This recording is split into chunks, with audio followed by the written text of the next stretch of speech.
guys, so update tayo sa ating mga tanim na strawberry. Ayan, ang dami yung bunga guys, oh. Oo. Ito, marami pang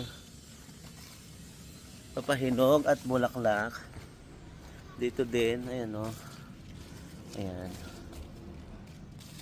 Ayan, marami pa dito, ayan oh. Ito pa, ayan. Ito guys, ayan.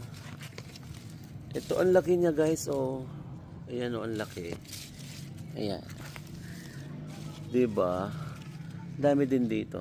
Ayan. So ano ba ang sikreto ko guys kung bakit napakaraming bunga ng ating strawberry? Ito lang guys, yung ginagamit ko, yung Viresta Soil Activator. Ayan.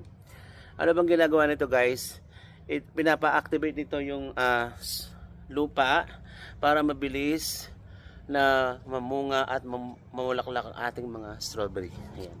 So kung gusto niyo ng ganito guys, na mabilisan na mamunga ang inyong mga halaman, na mga namumungang halaman, gamitin ito sa ating mga halaman na pandilig. Madali lang itong gamitin guys. Ihalo lang niyo ito sa ating ihalo nyo lang sa tubig guys, tapos ito na yung pandilig ninyo. Ayan. Ito yung Viresta Soil Activator. Check out na.